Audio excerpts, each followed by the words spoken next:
En el módulo 8 tenemos lo que es el concepto del DUA, que es el diseño universal de aprendizaje, que ya lo habíamos tocado en alguna oportunidad, creo que fue la clase anterior.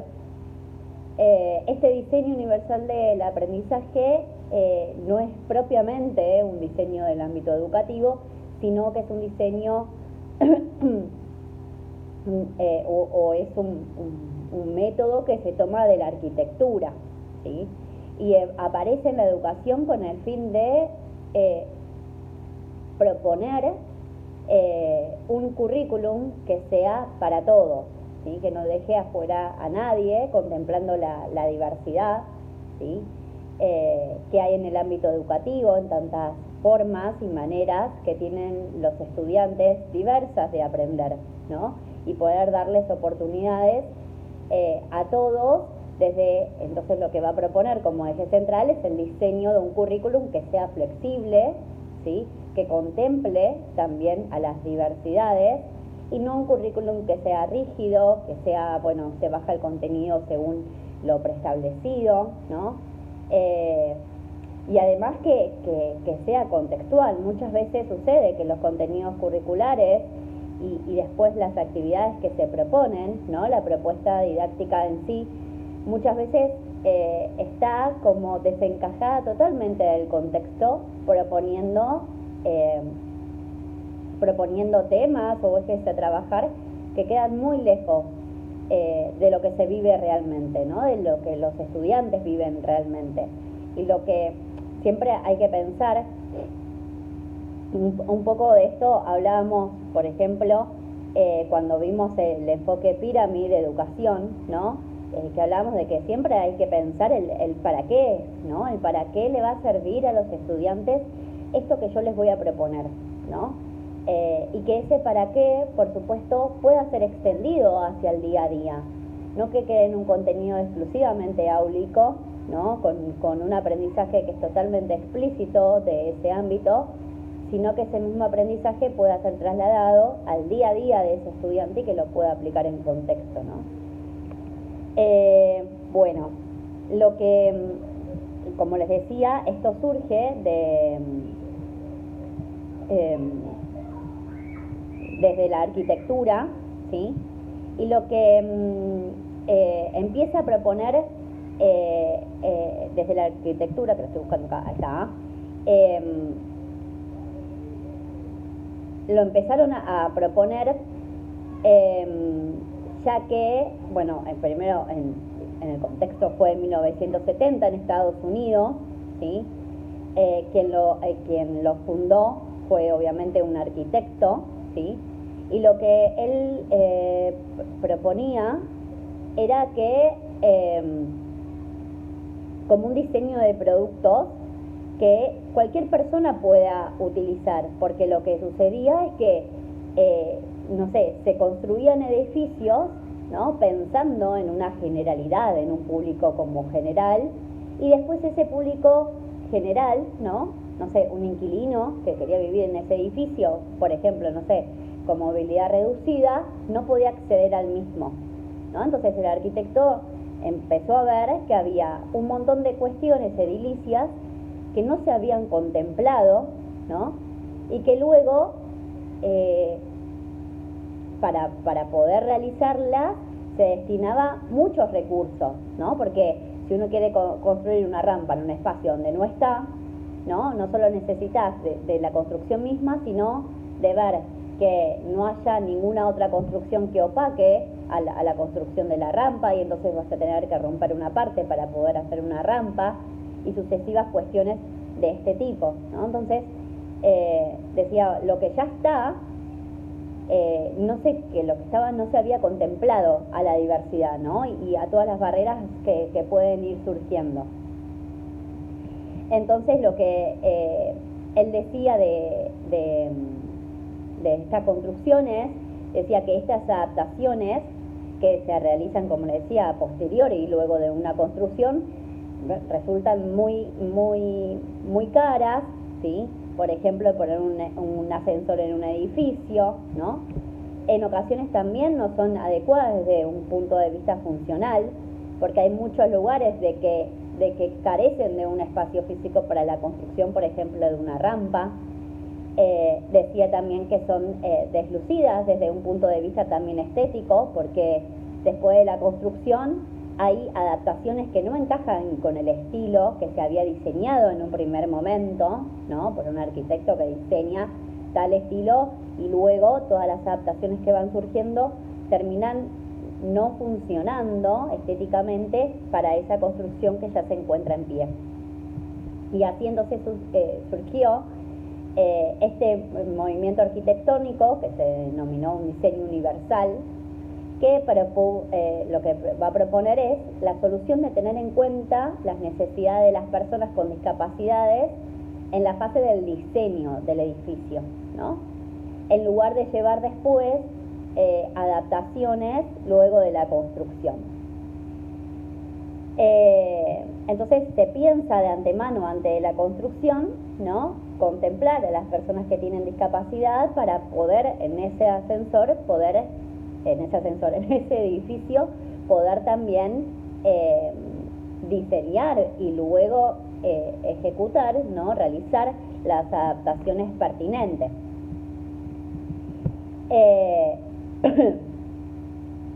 Bueno,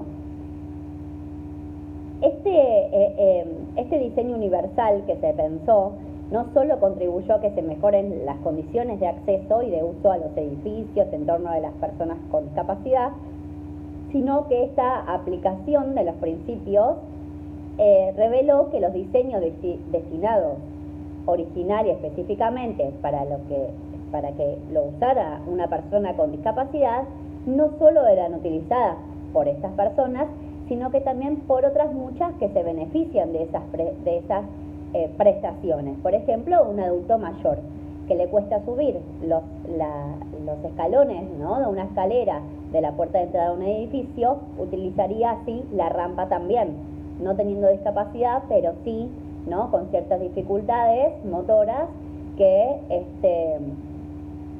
le dificultaban el acceso hacia ese edificio. Entonces, hay tres implicaciones que son muy importantes. Primero, porque se pone de manifiesto que no hay dos categorías estancas de personas con discapacidad y sin discapacidad, las que necesitan adaptaciones, sino que la diversidad es inherente a cualquier grupo humano, ¿no? Y por tanto hay que ofrecer distintas alternativas que no solo van a beneficiar a todos, sino que también permite a las personas poder de alguna manera escoger, ¿no? La opción que les resulte más adecuada y cómoda, ¿no? Es decir, no hace falta que, no es solamente para personas con discapacidad, sino que se le ofrece a la persona, bueno, a ver, ¿con cuál te sentís más cómoda? ¿Subiendo por una escalera o subiendo por una rampa? ¿No? ¿Cuántos de nosotros hemos utilizado rampas en vez de escaleras, por ejemplo, ¿no? En algún lugar? Porque resulta más cómodo, no porque tuviéramos alguna limitación física que no nos permitiera subir por la escalera, ¿no? Entonces, esto va a evidenciar que la diversidad en general y que las necesidades, en este caso, como comenzó el diseño universal que respecta a acceso, ¿no? y a uso, no tienen que por qué ser permanentes, porque a lo largo de la vida pueden también variar o manifestarse puntualmente por lo que sí el diseño, en este caso el edificio en particular, ¿no? Va a ser realizado desde un enfoque más universal que garantice el acceso y el uso, ¿sí? Y también, lo que también pone un poco de manifiesto es que se desplaza la aplicación del término de discapacidad de la persona al entorno, y entiende que si una persona no tiene posibilidad de acceder por sí mismo a un edificio, no es porque esté discapacitado, sino porque el propio edificio es el que lo está, ¿sí? En esto habíamos hecho hincapié cuando hablamos en los principios de la cursada respecto a lo que es discapacidad y respecto a lo que es la discapacidad desde el enfoque social, ¿no? Que decíamos que las personas que tienen discapacidad en realidad es porque proviene ese término de la misma sociedad, ¿no? a la vez que la sociedad es la que niega, ¿no?, los accesos, los recursos, los apoyos que las personas con una deficiencia presentan, volviendo a la persona discapacitada. Pero la discapacitada sería la sociedad y no las personas que presentan una deficiencia, ¿sí? Que no tienen apoyos y recursos necesarios brindados por la sociedad para poder desenvolverse de forma autónoma en esa misma sociedad. Entonces, este punto del diseño universal respecto a los inicios en la arquitectura plantea esto también, ¿no? Si uno contempla la diversidad, le ofrece a la persona con deficiencias oportunidades, y si no, es el edificio el que se encuentra, ¿no?, discapacitado por no presentar esos apoyos de acceso, por ejemplo. Bueno, ahora vamos a ver qué ocurre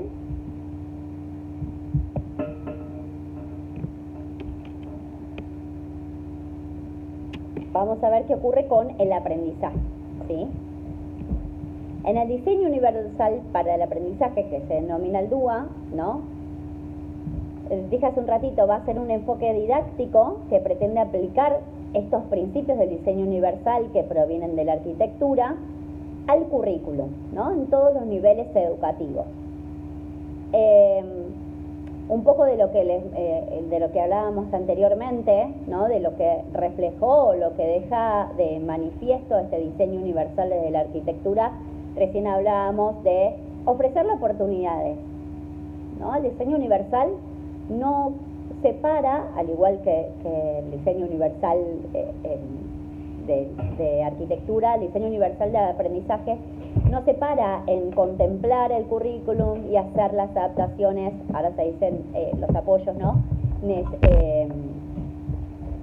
necesarios solamente para los estudiantes con discapacidad, ¿no?, sino que el diseño universal de aprendizaje lo que plantea es la flexibilización del currículum para que cada estudiante pueda optar la manera que más cómodo le quede, ¿no?, con la manera o la forma de aprendizaje, contenido, que más cómodo le quede, ¿sí?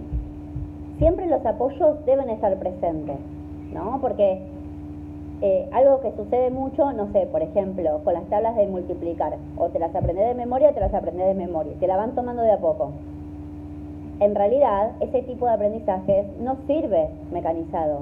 Lo van a aprender, y puede ser hasta inclusive de memoria, por repetición y acción, es decir, por hacer ejercicios, ¿no? No porque se sienten en la casa todo el día con la hojita y repitiendo, ¿no?, como un loro, 2 por 1, 2, 2 por 2, 4, 2 por 3, 6. Porque la multiplicación tiene una lógica, y lo que importa es que los estudiantes sepan la lógica de la multiplicación. ¿Qué es una multiplicación? Es una suma sucesiva, ¿no?, para obtener tal resultado. No es una multiplicación, un aprendizaje que es mecanizado. No debería ser de esa manera, porque ninguno de nosotros a veces sabemos inclusive un resultado, una tabla de multiplicar de memoria, ¿no? ¿Por qué? Porque la manera que nosotros lo aprendemos mecanizadamente y automáticamente, ese aprendizaje no queda de manera significativa en el cerebro. Entonces después se fuma muchas veces, ¿sí? Y además, cuando aprenden la tabla de multiplicar, lo hacen de forma sucesiva, ¿no? 2 por 1, 2, 2 por 2, 4, 2 por 3, 6. Ahora, si yo digo 2 por 8, ¿qué hacen muchos de los estudiantes? Van 2 por 1, 2, 2 por 2. No es que saben 2 por 8 y te lo saben decir, sino que vuelven hacia atrás y vuelven a repetir, porque es la única manera que lo van a poder sacar al resultado, ¿no? Entonces, ¿qué pasa? Muchas veces sucede que muchos necesitan los apoyos, ¿no?, y que en vez de brindarle apoyos a esos estudiantes, lo que hacen es, bueno, andar y estudiar las tablas de memoria, ¿sí?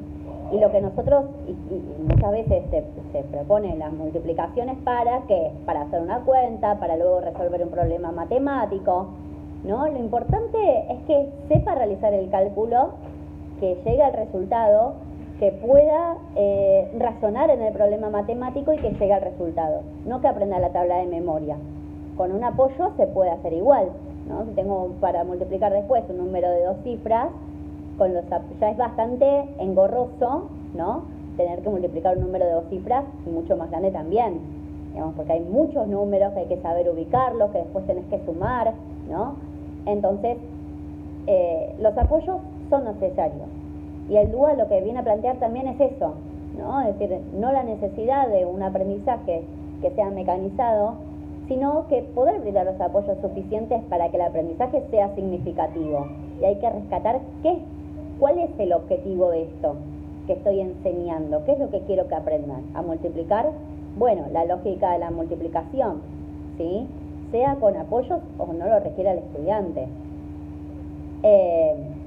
Y que cada uno algunos dirán, bueno, sí, me sé la tabla de memoria, otros dirán, no, todavía no lo sé, me trabo, ¿no? Y si se traba para mecanizar ese aprendizaje repetitivo de las tablas, va a ir como atrasándose en todo lo demás, porque luego no va a poder resolver un problema matemático, ¿sí? Va a tener dificultades para realizar otros cálculos. Entonces, hay que permitir que puedan seguir avanzando con los apoyos que sean necesarios, ¿sí? Y esto es un poco lo que propone el DUA, que les decía recién, ese currículum que sea flexible, que sea abierto, que contempla las diversidades y que otorgue también diferentes tipos de propuestas para los estudiantes y que cada estudiante, ¿no?, haga un trabajo metacognitivo en el que pueda ser consciente de, bueno, yo necesito esto, ¿sí? Yo me siento más cómodo con esto. Porque pensemos que luego después, cuando este estudiante pueda, cuando este estudiante pueda hacer este trabajo como metacognitivo, después también va a resultar en cuáles son sus intereses particulares. Lo va a ayudar a la hora de la toma de decisiones, lo va a ayudar cuando termine la secundaria en reconocer qué es lo que le gusta realizar, ¿no? Con qué se siente más cómodo, en qué ámbito podría desempeñarse luego. Entonces es importante ofrecerles estos apoyos y estas oportunidades, y también para evitar la frustración y el sobreagotamiento, ¿no? La frustración de no me puedo memorizar la tabla, ¿no? Eso genera frustración, genera angustia en un estudiante y después termina teniendo obstáculos para su aprendizaje, ¿no?, que van a repercutir seguramente en el desempeño académico y también a nivel personal de ese estudiante, ¿no?, a nivel emocional, ¿sí? Porque un estudiante que se frustra de sus propios aprendizajes es un estudiante que tiene baja autoestima, es un estudiante que puede que no se sienta tan cómodo yendo al cole, ¿no? He escuchado muchos estudiantes que dicen, no quiere, o las familias más que nada que manifiestan, ¿no?, que no quiere venir al cole, porque se siente mal al no poder igual que el resto igual nunca es la totalidad, ¿no? Pero siempre suele como destacarse algunos estudiantes por los logros, mientras que a otros estudiantes que también tienen logros, pero que seguramente a lo mejor le cuesta un poco más llegar, ¿no?, siempre están ahí como en un costado. O siempre son los que tienen baja nota en las evaluaciones, o los que constantemente hacen recuperatorios. Entonces eso obviamente que lo frustra y lleva al baja autoestima. Esperen que quiero bajar hacia bueno, ¿qué ocurre cuando se diseña un currículum sin tener en cuenta a todos los estudiantes? Cuando no se piensa, ¿no?, en las necesidades de quienes deberían de acceder a ese currículum, las adaptaciones necesarias que se hacen luego resultan poco funcionales y poco atractivas para ese estudiante, ¿no? Y resulta siendo un trabajo mucho más costoso para ese docente también. ¿Por qué? Porque después los que van teniendo dificultades, ¿no?, en el aprendizaje, terminan siendo aquellos alumnos que necesiten un PPI en donde se vayan haciendo las configuraciones de apoyo pertinentes para ese currículum, ¿no? y termina siendo un doble trabajo para el docente, que después es el que en realidad lleva a cabo esas propuestas, y también para ese estudiante, que pensemos que si hace un trabajo distinto al de sus compañeros, ¿no?, también es una manera de exponer a ese estudiante que no trabaja con el resto del grupo, ¿no?, a ese o a esos estudiantes, y entonces terminan excluidos un poco de su grupo. Entonces son poco funcionales porque a veces se desvía totalmente del objetivo a alcanzar. Hay veces que también cuando se realizan esas configuraciones, algunos contenidos curriculares quedan por fuera, o se asume que ese estudiante no puede llegar a ese contenido y no se lo baja, que de ninguna manera tiene que ser así, ¿no? También terminan siendo poco atractivas porque a veces el estudiante no trabaja en las mismas actividades que el resto de sus compañeros, y por eso lo que decía recién, ¿no?, se va a encontrar desmotivado, desplazado. Obviamente al docente le cuesta tiempo y esfuerzo tener que poder llevar a cabo y realizar estas configuraciones de apoyo, porque la planificación ya está diseñada, y después también tiene que hacer otro doble trabajo en poder diseñar estratégicamente estas adaptaciones. Entonces, el currículo que se crea siguiendo el marco del diseño universal de aprendizaje es diseñado desde el principio para atender a las necesidades de todos los estudiantes, ¿no?, haciendo que los cambios que se hagan luego, así como el coste o el tiempo vinculados a los mismos, sean innecesarios.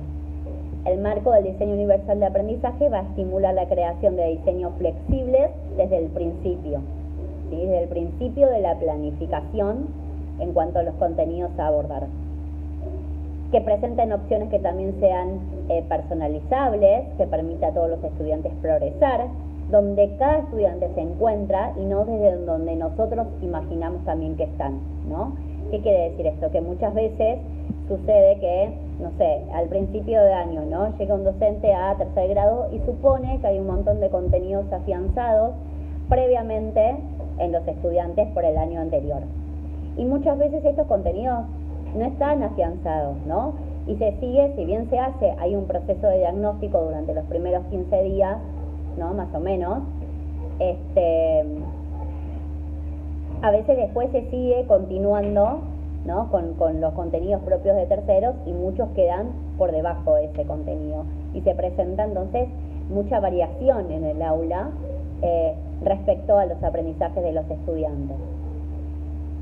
El diseño universal de aprendizaje hace dos aportaciones muy importantes, ¿no?, para poder atender a las diversidades en el aula.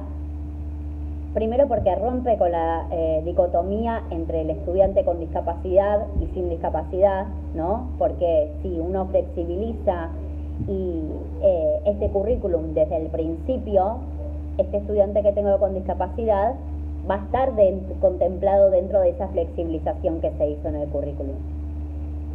La diversidad es un concepto que se aplica a todos los estudiantes, no solamente a los que tienen discapacidad, ¿no?, porque siempre hablamos que cada uno va a tener una manera particular de aprender y de demostrar también lo que ha aprendido. Cada uno aprende de forma única, de forma diferente al resto, y por eso hay que ofrecer distintas alternativas para acceder al aprendizaje.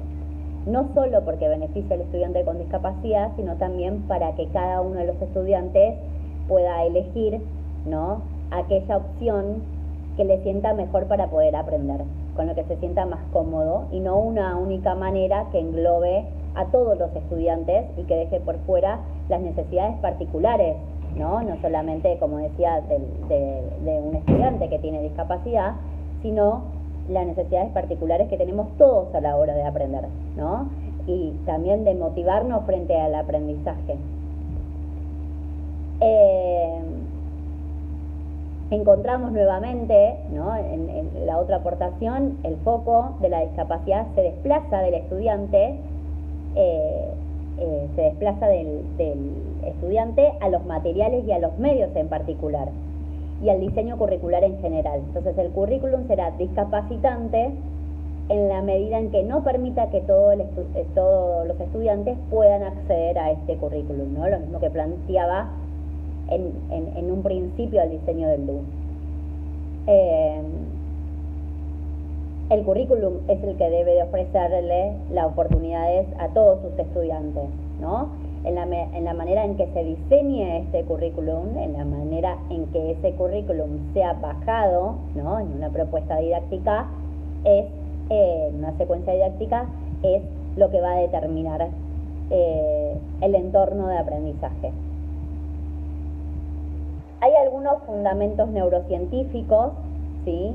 En el que se sostiene y se basa el diseño universal de aprendizaje, ¿sí? Entre, bueno, como decía, los principios del LUA y las redes cerebrales que están implicadas en el aprendizaje. Las últimas investigaciones en el terreno de la neurociencia fueron detallando cómo se va a comportar el cerebro durante el proceso de aprendizaje, ¿sí? Entonces, se pudo encontrar muchas evidencias que permiten conocer la estructura del cerebro y comprender el funcionamiento de forma global y localizada durante el aprendizaje. Entonces se concluye que existe una diversidad cerebral y una diversidad, por tanto, en el aprendizaje. Para aprender, bueno, y utilizamos nuestras áreas cerebrales todo el tiempo, ¿no? Y en el aprendizaje hay áreas cerebrales, dependiendo de la acción que se está realizando, que se activan más que otras áreas que no están implicadas en el momento mismo, ¿sí? Pero todas estas actúan interrelacionadamente como una red también. Y todos tenemos cerebros distintos. Si bien todos tenemos las funciones cognitivas iguales, ¿no? Los cerebros de todos son distintos. Entonces eso también va a ser la diferencia de estas diferencias en el mismo aprendizaje, digamos, ¿no? Entonces, los estudios empezaron a evidenciar que el cerebro posee una estructura modular porque se compone de diversas regiones o denominados también módulos. Cada uno va a estar especializado en distintos aspectos de la realidad. Por ejemplo, el color de un objeto lo procesa un módulo, la forma del objeto lo procesa otro módulo cerebral, ¿sí? Y en función de la tarea que se pretende realizar, también va a pasar lo mismo. Como decía recién, se activan algunos módulos o otros módulos dependiendo de la actividad misma que se pone en marcha. Entonces, esto quiere decir que, como recién decía, todas las funciones están unidas como si fueran una red, ¿no? Esto va a implicar, por tanto, que el aprendizaje se distribuye en diferentes regiones del cerebro, no es solamente en un área específica y no solo se menciona cierto módulo específico cerebral, sino que se va a distribuir y va a activar distintas zonas en paralelo. Estos módulos además trabajan en paralelo, como decía recién, ¿no? Yo voy hablando y después cuando me guío está lo mismo. Estos módulos, como decía, trabajan articuladamente, ¿no? Y no solo se explica, es decir, las investigaciones no solamente explican la forma en la que funciona el cerebro, sino también ponen de manifiesto la diversidad neurológica que existe entre las personas, ¿sí? No solo que tenemos obviamente maneras diversas de aprender, sino que el cerebro también funciona de manera diversa. Entonces puede que a lo mejor, por ejemplo, en un problema matemático, les voy a nombrar algunas funciones porque hay más implicadas, ¿no? Vamos a suponer, para resolver un problema matemático necesitamos la memoria de trabajo, necesitamos el razonamiento, la atención, bueno, entre otros, ¿no? Vamos a suponer así. Esto está en el cerebro, estas áreas, ¿sí? Estas habilidades están en el cerebro. Ahora, todos tenemos esas habilidades que necesitamos para resolver el problema matemático, pero esas habilidades funcionan de manera diversa en el cerebro. Entonces uno lo comprende más rápido, por ejemplo, ¿no? En la comprensión uno lo comprende más rápido, otro no lo comprende tanto, pero te hace la cuenta, ¿no? No comprendió del todo, pero dice, bueno, más o menos, y hace esta cuenta. Otro a lo mejor todavía está pensando, ¿sí? qué es lo que tiene que realizar, ¿no? Si la cuenta sola, si tengo que resolver el problema, si primero tengo que, porque vieron que los problemas matemáticos hay palabras claves que a veces no indican, ¿no? ¿Cuál es el cálculo a realizar? Algunos dicen, en total, pero tenemos que leer todo el problema y poder, ¿no?, comprender qué es lo que tenemos que realizar. Pero ven alguna palabra clave y dicen, en total ya sé, tengo que sumar. No, bueno, vamos a ver qué dice el problema, ¿no? Y esto quiere decir que cada uno de estos estudiantes tiene, ¿no?, estos diversos ritmos, porque las funciones también cerebrales trabajan de manera diversa en todos los estudiantes, ¿no? Entonces, el DUA lo que explica un poco con atender a la diversidad, no solamente en cuestión de ofrecer el currículum para todos, sino también a sabiendas, ¿no?, de que el funcionamiento neurológico es diverso en todos, ¿no? De ahí viene la neurodiversidad, ¿sí? Lo que propone el término neurodiversidad, que como ya lo vimos, surgió de la comunidad de las familias, ¿no?, con personas autistas, y que hacía un poco mención a esto que les estaba diciendo recién. ¿Cómo se concreta entonces la estructura cerebral y la forma de procesar en las situaciones de aprendizaje?